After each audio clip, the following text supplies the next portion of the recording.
makamwelekinga maele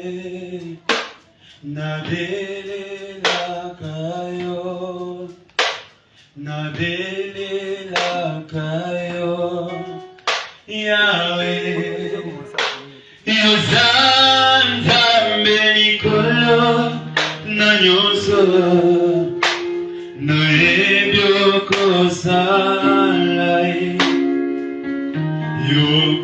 yokosalai yemana makambo. Est-ce que tu peux les faire ensemble avec nous? Yahweh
Commence à adorer ce matin.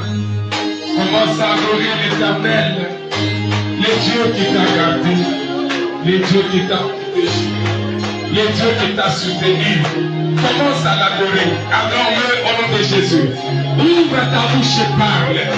Ouvre ta bouche et parle. Au nom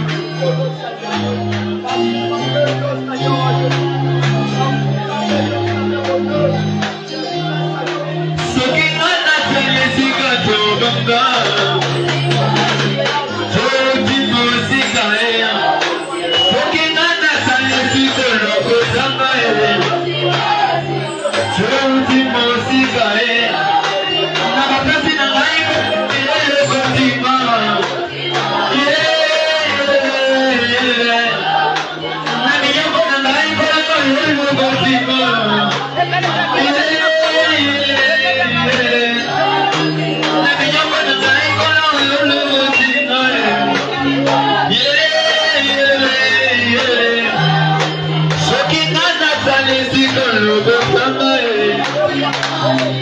Senti musica Ei manoi Wetini mai mawish Nangu mamelo Achomara pea Nae bisoyo Inoza ungai Yosari ya migi Ei manoi Wetini mai Nangu mamelo Achomara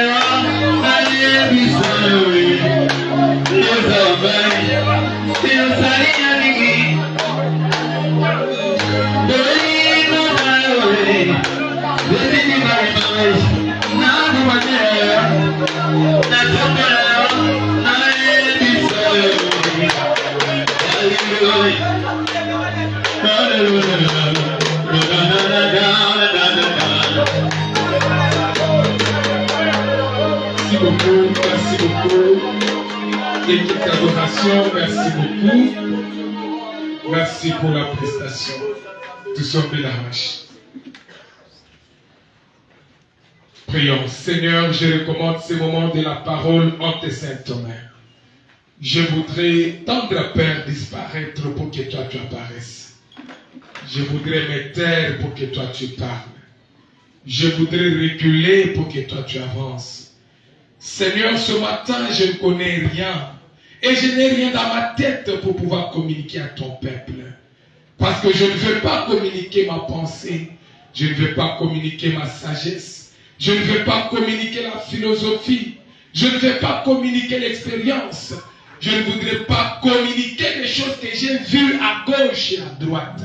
Je voudrais, Seigneur, une option fraîche pour parler de ta part. Aide-moi à parler comme Moïse. Aide-moi à parler comme Élie, comme Élisée. Aide-moi à parler ce matin comme Jean, comme Pierre, comme Paul, comme Jacques. L'onction qu'ils avaient, c'est cette onction que je voudrais ce matin pour communiquer à ton peuple. Une parole capable de transformer les cœurs, de transformer les âmes. Une parole capable de nous édifier. Une parole capable de créer l'atmosphère de la repentance, de la réconciliation avec Dieu. Car c'est le plus grand miracle que je cherche ce matin. Seigneur, je sais qu'au-delà de tout, tu opéreras de grandes choses au milieu de nous. Il y a des malades qui sont là. Il y a des personnes accablées par des soucis, par des problèmes, je le sais. Aussi, je sais que cette chose, même si mes yeux ne peuvent pas voir, même si mes mains ne peuvent pas toucher, mais je crois que tu es ici. Mais je crois que tu vas faire. Je crois que tu vas nous utiliser. Je crois que tu vas faire de grandes choses au milieu de nous. Ce moment est à toi.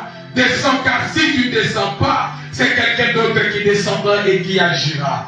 Dans le nom de Jésus, nous avons tous prié en nous disposant et en disant tous ensemble Amen. Amen. Que le Seigneur vous bénisse.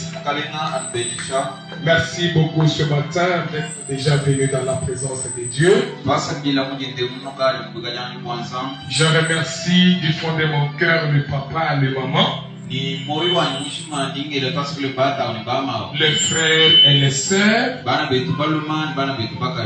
Je voudrais remercier de tout cœur la chorale, les protocoles, les intercesseurs et les serviteurs de Dieu. Je sais que tout ce que nous pouvons vivre maintenant, c'est grâce à eux. Et j'ai dit que l'Éternel vous bénisse. De manière particulière, je voudrais encourager, bénir et féliciter l'homme de Dieu, le révérend Pierre. Merci beaucoup.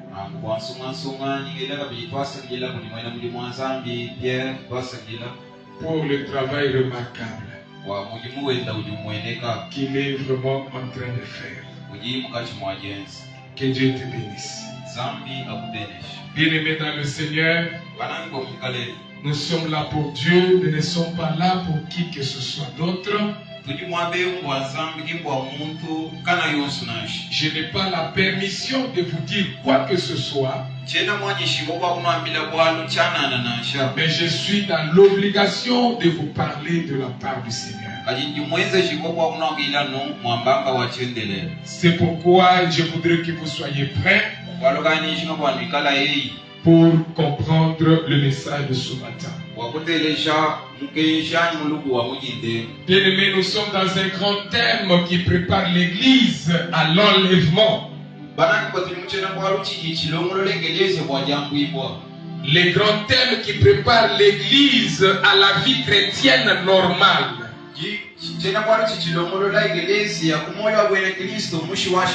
Un thème qui nous prépare à toucher la promesse, à entrer dans notre bénédiction. Car Dieu ne nous bénit. Dieu ne nous bénit que lorsqu'il nous voit faire ce qui touche son cœur. C'est pourquoi nous sommes là. Ce matin, s'il vous plaît, nous continuons avec notre grand sujet. Le grand thème est intitulé de la nouvelle naissance à la maturité chrétienne.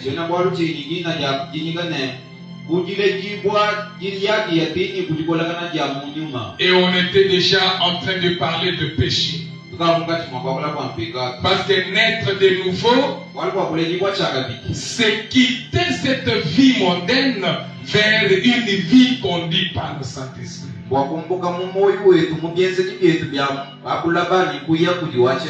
Et la vie mondaine, c'est le péché. Et la vie conduite par le Saint-Esprit, là nous voyons une manière de vivre selon la parole de Dieu.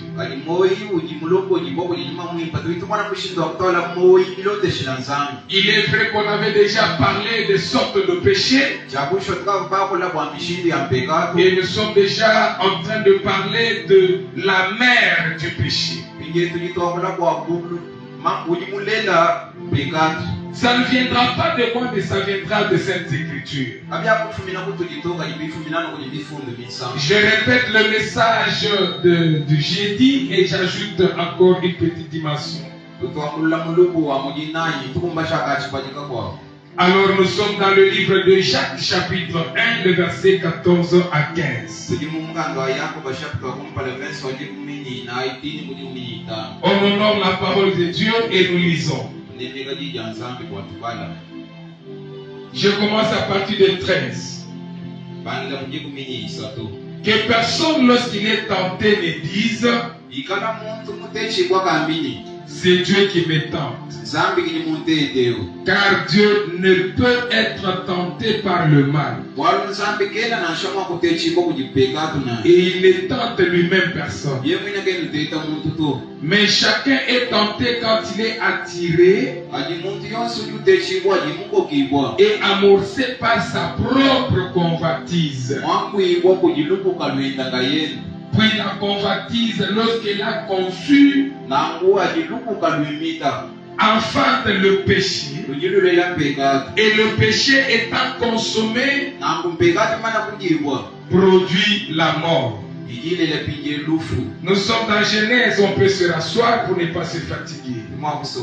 Genèse chapitre 3. Genèse chapitre 3, là je disais que je pouvais lire beaucoup de choses, mais je veux lire à partir du verset 6e. La femme vit que l'arbre était bon à manger et agréable à la vue, et qu'il était précieux pour ouvrir l'intelligence. Elle prit de son fruit et en mangea. Elle en donna aussi à son mari qui était auprès d'elle. Amen, Église. Amen. Que le Seigneur vous bénisse. J'ajoute Matthieu chapitre 5, le verset 28.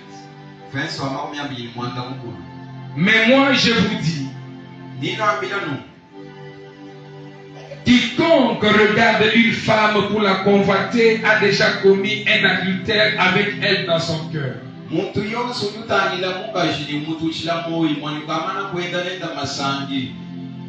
Pierre chapitre 4, versets 1 à 2. Que dit la Bible? Ainsi donc, Christ ayant souffert dans la chair, vous aussi armez-vous de la même pensée. Car celui qui a souffert dans la chair en a fini avec le péché, afin de vivre non plus selon les convoitises des hommes, afin de vivre non selon les convoitises des hommes, mais selon la volonté de Dieu, pendant le temps qu'il lui reste à vivre dans la chair. Je termine par 1 Pierre chapitre 2, le verset 11. La Bible dit ceci. Bien-aimés, je vous exhorte, comme étrangers et voyageurs sur la terre, à vous abstenir de convoitises charnelles qui font la guerre à l'âme. Bien-aimés dans le Seigneur, toute ma prédication d'aujourd'hui va porter sur tout ce verset que nous venons de lire. Et je demande à Dieu de m'aider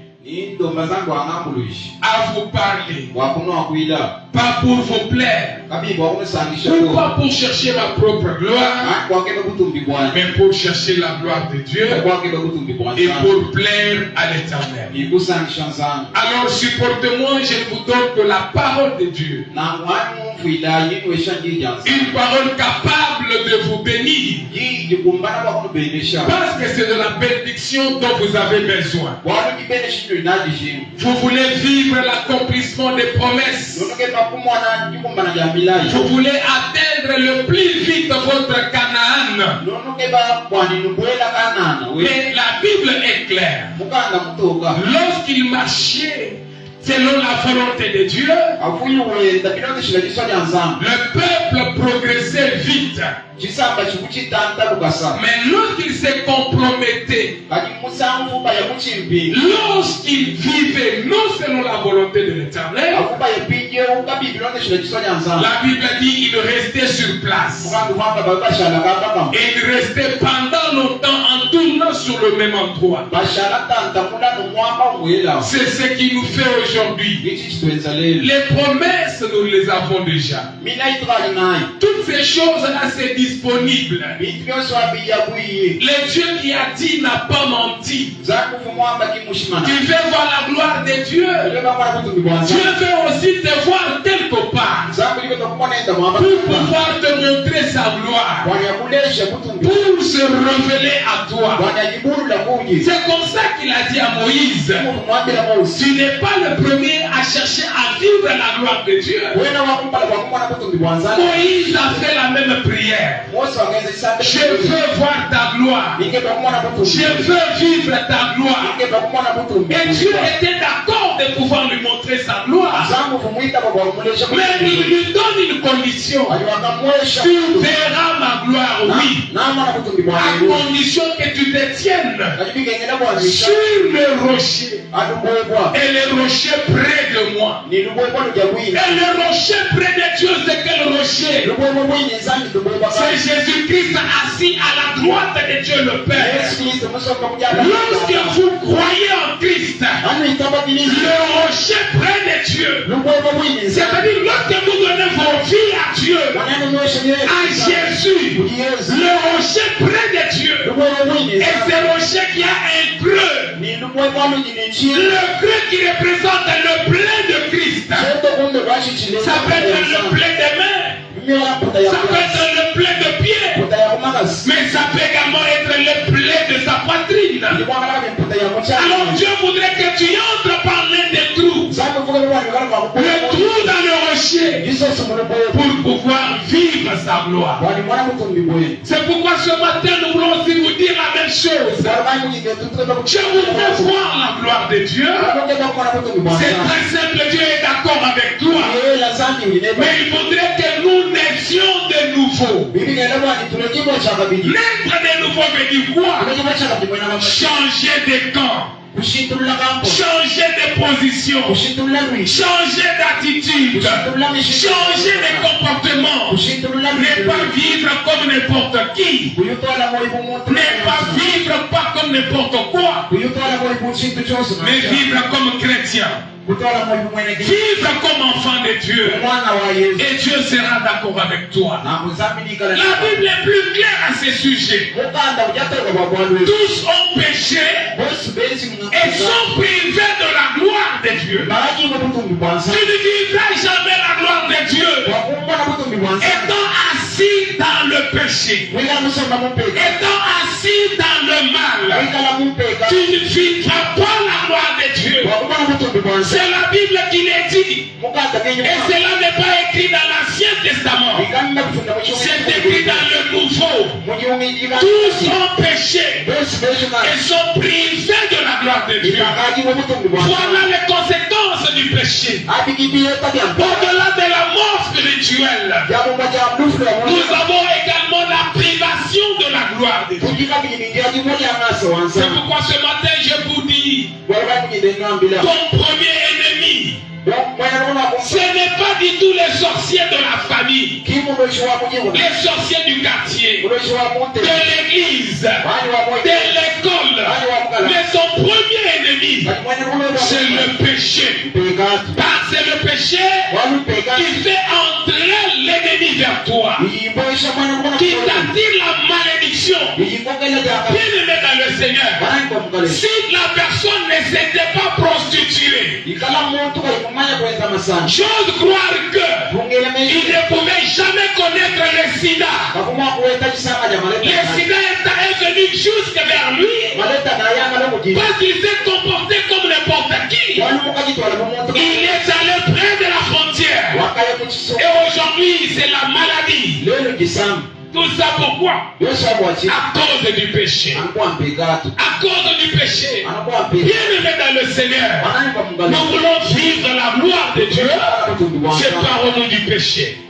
Et ce matin, j'ai voulu que nous puissions partager l'idée qu'on avait commencée. La mère du péché. Comment naît le péché? Je ne vous communiquerai plus ma pensée, mais je vous parle de la pensée de Dieu. Déjà, quand nous avons lu dans Jacques chapitre 1, le verset 13 à 15, vous étiez là à écouter la lecture. La Bible dit, mais chacun est tenté quand il est attiré et amorcé par sa propre convoitise. Puis la convoitise, lorsqu'elle a conçu, enfante le péché. Et le péché étant consommé, produit la mort. C'est la première chose que le Saint-Esprit révèle ici. De ce qu'est la naissance du péché. Mais je voudrais qu'on ajoute aussi cette écriture. 1 Jean chapitre 2. 16 à 17, je crois qu'on avait déjà lu. Car tout ce qui est dans le monde, la convoitise de la chair, la convoitise des yeux et l'orgueil de la vie ne vient point du Père, mais vient du monde. Et le monde passe et sa convoitise aussi. Mais celui qui fait la volonté de Dieu, il demeure éternellement. Que le Seigneur vous bénisse. La Bible dit la convoitise nous plonge dans le péché. La convoitise est en moi. La convoitise est en toi. Nous ne pouvons pas le nier. Nous en avons chacun en lui. Mais le problème c'est quoi? Posséder la capacité de gérer cette convoitise, de canaliser cette convoitise vers l'accomplissement de la volonté de Dieu, et non d'utiliser cette convoitise pour la perversion, la perversion pour le mal. Non, bien-aimé dans le Seigneur, ça existe. Même à moi, je ne peux pas le nier. Mais comment est-ce que vous utilisez cette convoitise? Ça vous pousse à quoi? Ça vous mène vers où? Cette convoitise-là, on convoite des choses qui ne sont même pas convoitables et qui nous repoussent de Dieu. Mais des choses qu'il faudrait vraiment envier, nous ne les envions pas. Bien-aimé, la Bible dit, c'est cette convoitise qui a apporté le péché dans le monde. Le premier péché dans le monde, ça a été la convoitise. Nous avons lu dans Genèse. Qu'est-ce qui s'est passé avec nos premiers parents, Adam et Ève? La Bible dit, il est allé jusqu'au niveau de l'arbre. L'arbre interdit. La Bible dit qu'il trouva que l'arbre était bon à manger. Bon à manger. Qui lui a dit que l'arbre était bon à manger? Sa propre convoitise. Car Dieu n'avait pas dit ça. Dieu avait seulement dit, ne mangez pas. Quand le jour où vous en mangerez, vous allez mourir. Dieu n'avait pas donné une autre description de l'arbre. Mais la convoitise dans le cœur avait parlé. Ce péché est bon. Bon à manger. Bon à manger. Agréable à la vue. Oui. Le péché est toujours bon à manger. Le péché est toujours agréable à voir. Mais les conséquences après. Mais les conséquences après. Là, nous ne savons pas le calculer. Conséquences après. Conséquences après. Bien-aimé dans le Seigneur, combien de personnes ont été humiliées par le péché? Combien de personnes ne savent pas sortir bibliquement à cause du péché? On vous a connu comme enfant de Dieu. On vous a connu comme craignant Dieu. Mais aujourd'hui, tu ne sais pas sortir. Parce que tu te reproches toi-même d'avoir commis une chose qu'il ne se commet jamais. Bien-aimé dans le Seigneur, voilà toi aujourd'hui. Voilà comment tu te caches. Toute ta fierté est partie. Toute ta fierté est partie. Tu commences à te cacher. Toi qui aimais porter le body pour présenter tes formes, nous t'aimerons désormais dans le mintoum des robes. Est-ce que tu aimais ça?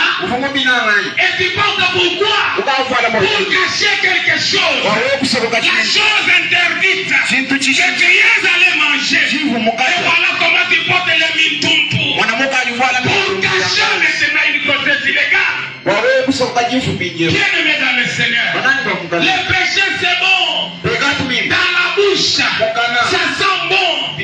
À travers le nez, c'est peut-être succulent.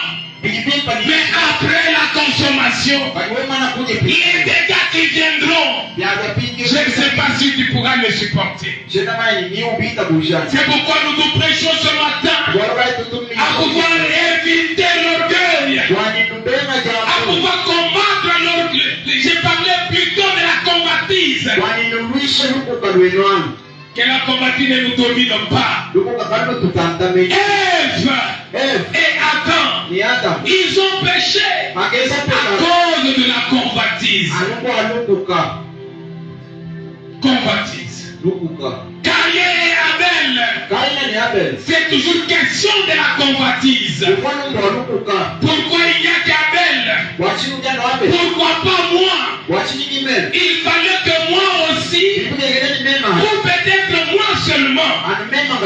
Et cette convoitise a amené Caïn à tuer son frère. La convoitise a amené cet homme, ce grand roi David, non seulement à tuer, mais aussi à séduire une femme qui était la femme de son serviteur. Il l'a convoité et est allé jusqu'à coucher avec elle. Et cela a été un péché. Nous avons vu dans la famille de David, à cause de cette convoitise, on a vu les enfants d'un même père en train de faire du n'importe quoi. Ils ont commis l'inceste à cause de la convoitise. La convoitise de la chair. Bien-aimés dans le Seigneur, tout ça se croit. La convoitise, elle vient du diable, ou elle est motivée par le diable. Et là, ces enseignements tournés vers l'accomplissement des œuvres de la chair. Bien-aimés dans le Seigneur, même le diable qui est diable aujourd'hui, il est devenu à cause de la convoitise, pas à cause de quelque chose d'autre. C'est à cause de la convoitise. Si vous lisez dans Ézéchiel, vous trouverez ce que la Bible dit. Il a convoité le trône de Dieu. Et il est monté au ciel pour faire la guerre, renverser Dieu et prendre sa place. Vous verrez ce que la Bible dit. Il a regardé l'homme, la position qu'il occupait. Le diable a convoité également la place de l'homme. Et il est venu lui faire la guerre. La convoitise a fait d'un ange, ange de lumière, lui qui était orné de toutes les beautés possibles. Il est devenu Satan aujourd'hui à cause de la convoitise. Oui, bien-aimé, es-tu devenu aussi diable aujourd'hui à cause de la convoitise que tu chéris dans ton cœur? Bien-aimé dans le Seigneur, tu es en train de retenir la mauvaise chose. Tu es en train d'entretenir la mauvaise chose. Tu pourras jeter de l'eau propre sur toi demain. Aujourd'hui, les diables qui les supportent en dehors de ses acolytes, il devient l'ennemi de tout le monde. Il est chassé. Il reçoit tous les jours le feu, les bombes. Il est devenu ridicule à cause de la convoitise. Il s'est laissé emporter par ça. Et voilà ce qu'il est devenu aujourd'hui. Bien-aimé dans le Seigneur, la convoitise, c'est la mauvaise chose. La Bible dit, elle fait naître le péché. Elle conçoit et ne conçoit pas le bien. Elle conçoit mais ne donne que le mal. Bien-aimé dans le Seigneur, à cause de la place qu'occupe la convoitise dans nos vies, le diable connaissant le rôle que joue la convoitise dans nos vies, c'est pourquoi il est venu vers Adam et Ève pour leur parler, afin de susciter la convoitise. Tu ne vas pas mourir, mais le jour où tu vas manger, tu seras comme Dieu. Tu créeras comme Dieu. Ton intelligence va s'ouvrir. Quand les premiers parents ont entendu cela, la convoitise s'est réveillée dans leur cœur. Et ils ont dit que je mange pour avoir toutes ces choses-là. Mais pendant qu'ils ont mangé, ils ont désobéi à la parole de Dieu. Et Dieu a compté cela comme un péché. Et le péché comme la séparation avec Dieu. Comme la désobéissance à la loi divine. Et Dieu n'a pas été content. Bien-aimé dans le Seigneur, regardez ce que la convoitise a fait. Et ce même diable continue à parler jusqu'aujourd'hui. Il parle à nos oreilles. Il chuchote dans nos cœurs. Surtout quand nous avons des problèmes. Surtout lorsqu'on se sent bloqué. Quand on pense que tout ne marche pas. Le diable vient si vite et commence à parler.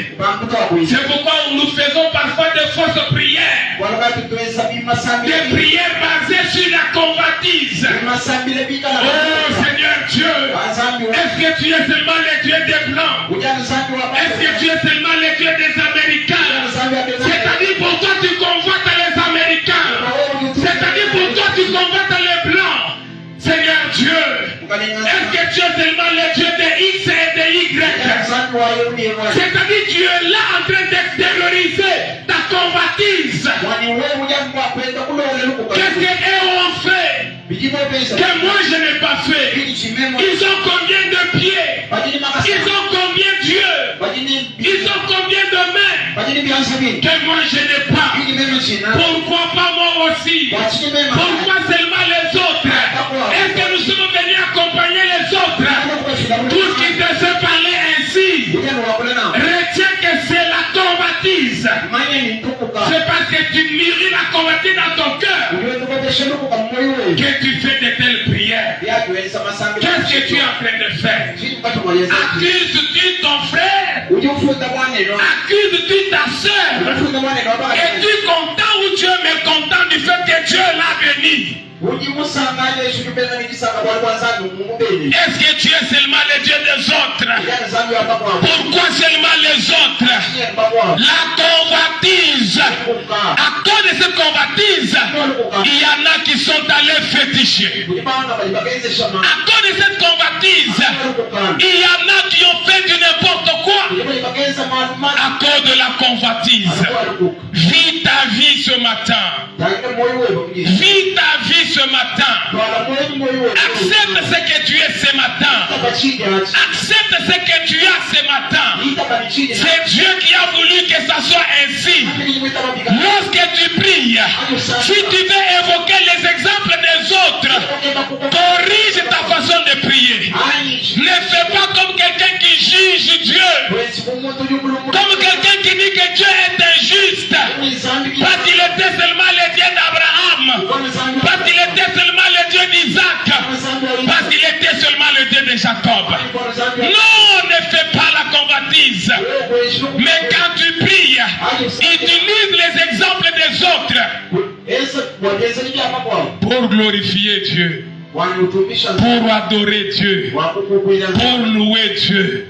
Je crois que si il faut que tu pries, tu devrais dire, tu es le Dieu d'Abraham. Je sais que même dans sa vieillesse, toi Dieu, tu l'avais béni. Tu l'avais rendu un père. Je sais que tu es capable. Toi qui as fait en ces temps-là, tu n'as pas changé. Tu peux le faire encore aujourd'hui. Parce que tu es le même hier, aujourd'hui et éternellement. Voilà la meilleure façon d'évoquer le passé. Évoquons le passé pour adorer. Évoquons le passé pour louer. N'évoquons pas le passé pour juger Dieu. Sinon nous sommes dans la convoitise. vous risquez de créer la colère de Dieu. Dieu d'Abraham. Oui, Dieu d'Abraham. Est-ce que tu connais les chemins par lesquels Abraham est passé? Peux-tu supporter les épreuves par lesquelles Abraham est passé? Tu parles du Dieu d'Abraham. Juste pour les résultats d'Abraham. Juste pour les résultats.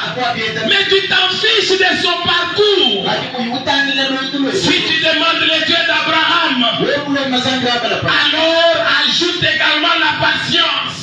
Ajoute également la foi, la persévérance, l'endurance. Car le Dieu d'Abraham, c'est un Dieu qui promet aujourd'hui, mais l'accomplissement 25 ans après. Est-ce que tu vas supporter?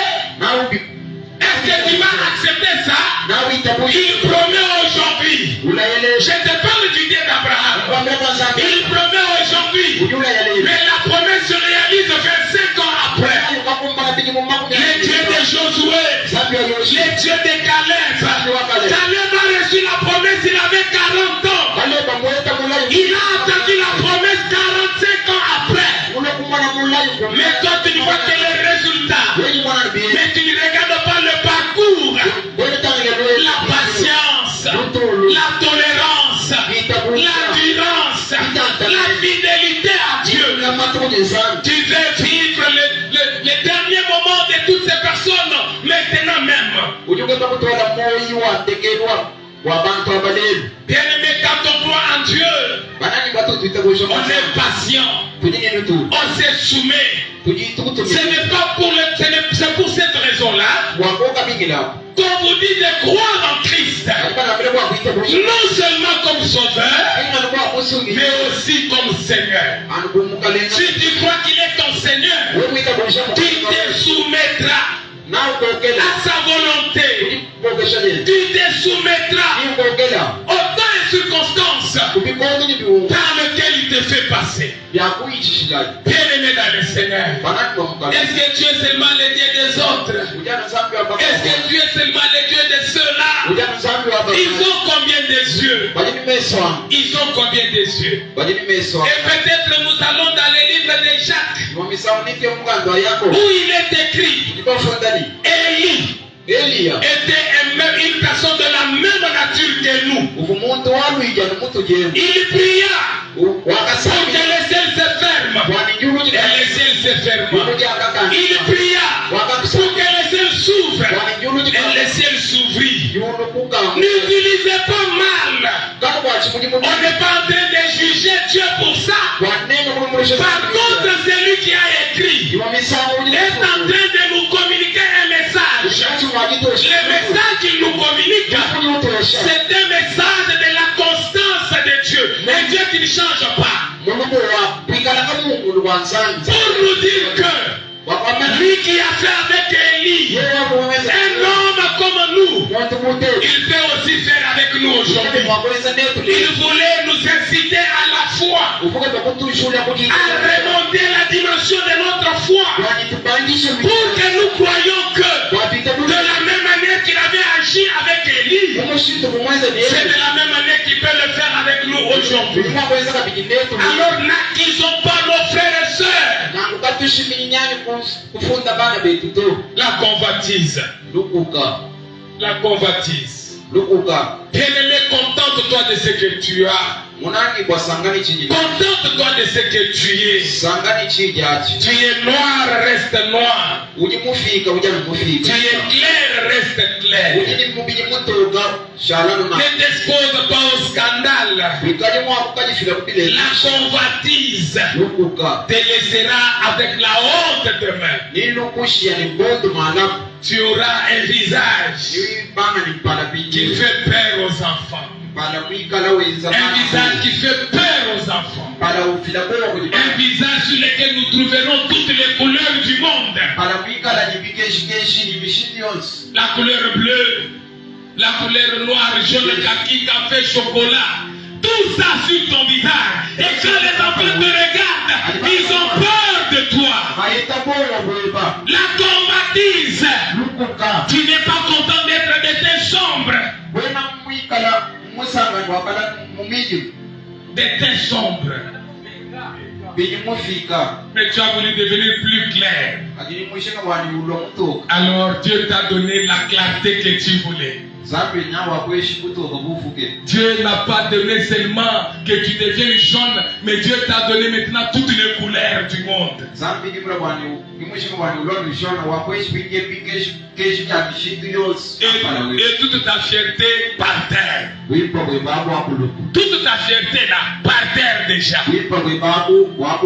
Tu mets même les bijoux, oh ça ne corrige rien. Tous les bons habits de luxe que tu portes, ça ne corrige rien.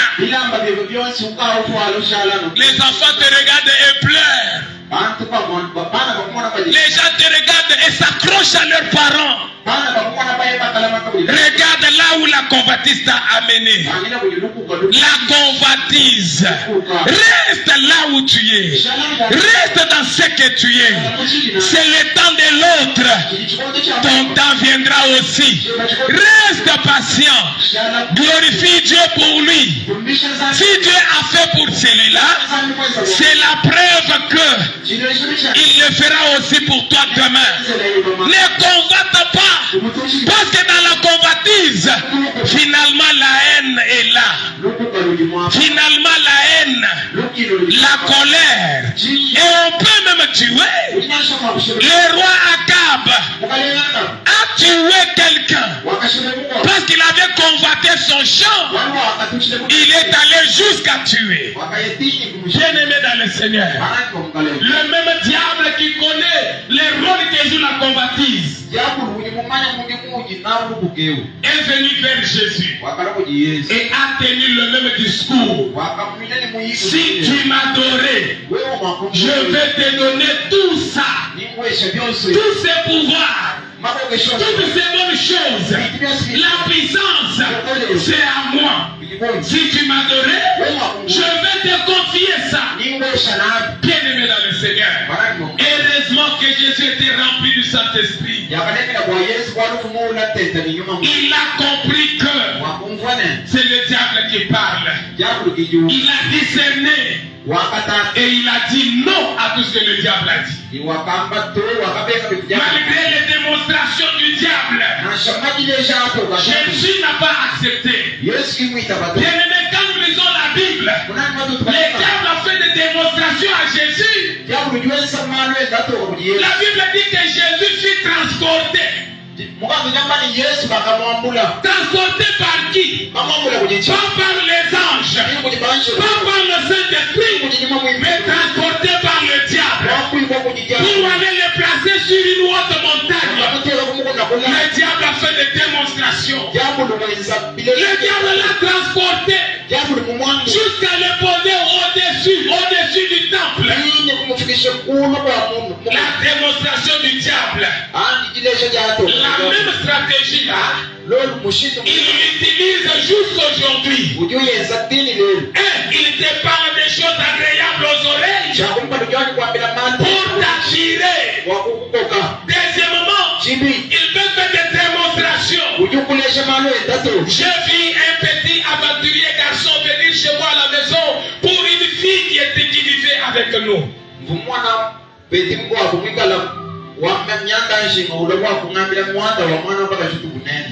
Alors qu'est-ce qu'il fait? Il arrive là, il commence dans son téléphone à parler de grands projets, de projets de dollars, de projets de héros, le grand voyage.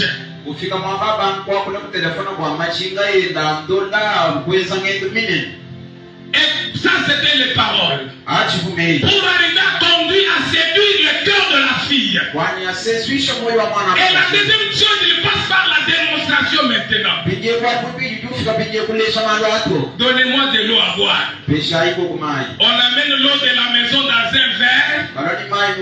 Il dit, moi je ne bois pas ce genre d'eau. Qu'on m'achète sa fille. Et pour acheter ça, il sort $100. Et quand même $100, mon faut des dollars pour tirer $100 et donner pour qu'on aille acheter ça. Donc,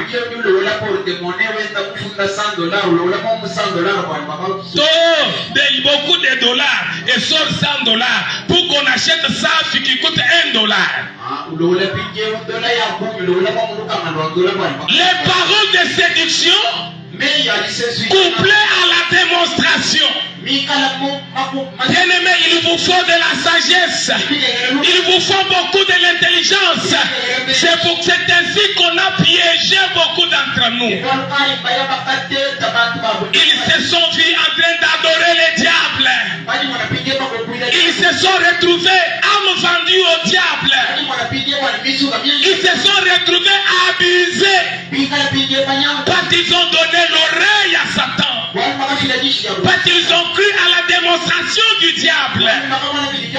Bien-aimés dans le Seigneur, je vous prie ce matin pour vous informer, vous avertir. S'il y a un grand don à demander à Dieu, demandez le discernement des esprits. Demandez le discernement. Que Dieu te donne le discernement avant que tu ne fasses n'importe quoi. Le discernement d'abord. Prends ton temps de discerner. Il a dit que son papa c'est le gouverneur. Il a dit que lui il habite en France. Il est venu ici seulement pour m'épouser. Et tu trembles pour ça.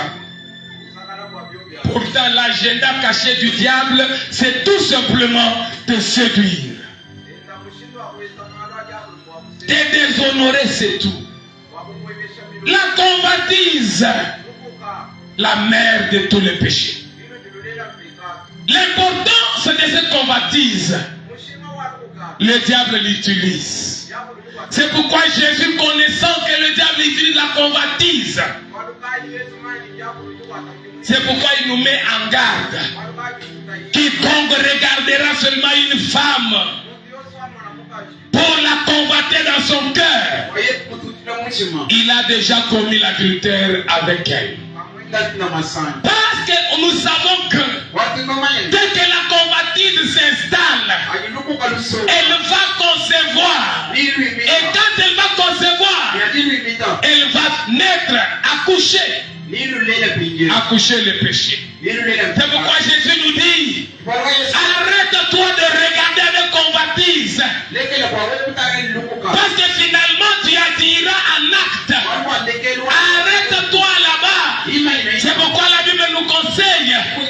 Oh, si c'est ton bras qui est pour toi un objet de chute et de scandale, coupe-le et jette-le dans le feu. Tu sais qu'il y a déjà une convoitise. Tu sais que le cœur bat déjà trop vite. Pourquoi tu t'approches? Pourquoi tu vas jusqu'à là-bas? Pourquoi tu continues à regarder? Pourquoi tu continues à entendre? Arrête ça. Arrête ça parce que ça va te faire pécher. Arrête ça. Bien-aimé dans le Seigneur, il y a des personnes dans la Bible bourrées d'argent. Des personnes dans la Bible bourrées de tout bien. Des personnes comme Salomon. Qu'est-ce qu'il manquait? Mais à la fin de tout, il dit dans son cœur que tout est vanité. Poursuite du vent. Tout est vanité et poursuite du vent. Regarde, rien ne me donne la paix du cœur. Bien-aimé dans le Seigneur. Bien-aimé dans le Seigneur. Les pauvres vivent encore bien. Les pauvres vivent encore bien. Mais l'homme riche, c'est difficile qu'il dorme. C'est difficile. Seulement vous là et moi. $10 seulement dans la poche. Avant de dormir, regardez comment nous souffrons. Vous déposez à Hambibi, $10.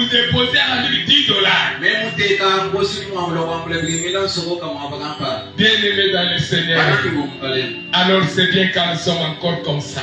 Je vous dis 2 conseils. Premièrement, considère que tout est vanité. Deuxièmement, tout ce qui te pousse à chuter, à tomber, arrête ça. Et dans cette convoitise, la Bible dit qu'il y a la convoitise des yeux et la convoitise de la chair. Voir aussi l'orgueil. Ça nous expose au péché. Ça amène au péché. Luttons beaucoup pour cela. Et mon dernier verset dit quoi? Je vous exhorte comme étrangers et voyageurs sur la terre à vous abstenir de convoitises charnelles qui font la guerre à l'âme. Je reprends. Je vous exhorte comme étrangers voyageurs sur la terre à vous abstenir de convoitises charnelles qui font la guerre à l'âme. Ça signifie quoi finalement? Ça signifie que lorsque tu élèves et tu chéris la convoitise dans ton cœur, alors tu détruis ton âme. Tu fais la guerre à ton âme. Voilà comment ton cœur va plus vite. Regarde comment tu manques même les sommeils. Regarde comment tu manques même d'appétit. Le roi Akab a commis toutes ces choses. Manque d'appétit, manque de sommeil, parce qu'il combattait un champ. Et tu convoites la chose que tu ne peux pas posséder. Tu convoites la chose que tu ne peux pas posséder. Cette femme, elle est déjà mariée. Cette fille ne t'appartient pas. Tu convoites ce que tu ne peux pas posséder. Tu fais souffrir ton âme. Tu fais souffrir ton cœur. Ma soeur, ne convoite pas le mariage de l'autre. Peu importe comment l'autre vit, son mari ne deviendra pas ton mari. Sa femme ne deviendra pas ta femme. Alors contente-toi de ce que tu es. Contente-toi de ce que tu as. Mais fais en sorte que ce que tu as, que tu mettes du bonheur dedans. Que tu arranges aussi. Que tu améliores aussi. Pour que ça soit parfait pour toi. Sinon tu ne parleras jamais en bien des autres. Sinon tu ne parleras qu'en mal des autres. La maman est bien habillée, elle est bien habillée. Mais toi tu ne crois pas. Tu dis toujours qu'est-ce qu'il a même porté. Et quelle est la valeur même de ça. Le problème ce n'est pas la valeur. Mais le problème c'est la concordance. Elle a très bien concordé. Les habits qui coûtent moins cher. Accepte de croire aussi aux autres. Et on croira en toi. Ne restez pas comme ça. Conduit par cette convoitise qui te fait haïr tout le monde. Qui te fait haïr tout le monde. Qui t'impose d'engager les combats avec tout le monde. Qui te pousse à voler. Qui te pousse à mentir. Qui te pousse à faire des aventures. Qui te pousse à aller féticher. À sacrifier même. À cause du péché. À cause de la convoitise. Ça combat notre âme. Ça fait la guerre à notre âme. Or, vous savez bien que la Bible pouvait parler du corps. Parce que c'est ce corps qui est poussière. Et qui rentrera la poussière. C'est que Dieu viendra sauver. C'est que Dieu viendra sauver. C'est que Dieu viendra enlever. Ce n'est pas ce corps. Mais ça sera ton âme. Mais on dit que la convoitise est en train de faire la guerre à cause de ta convoitise. Ne convoite pas. Mais remercie Dieu quand tu vois la bonne chose. Et prie, demande à Dieu de t'accorder aussi selon sa propre volonté. Mais ne fais pas du mal. Ne critique pas. Gère la convoitise si tu veux marcher selon la volonté de l'Éternel. Que Dieu vous bénisse. Nous voulons prier le Seigneur.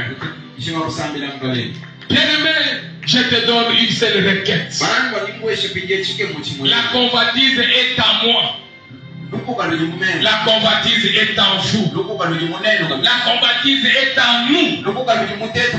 Prions, demandons à Dieu de nous délivrer de cette mauvaise, du côté mauvais de la convoitise. Prions au nom de Jésus-Christ. Parle au nom de Jésus-Christ. Parle au nom de Jésus. Éternel, aide-nous. Zambi tuamulisha. Yekoto enzela. Yesu kupelekeje. Tongo muji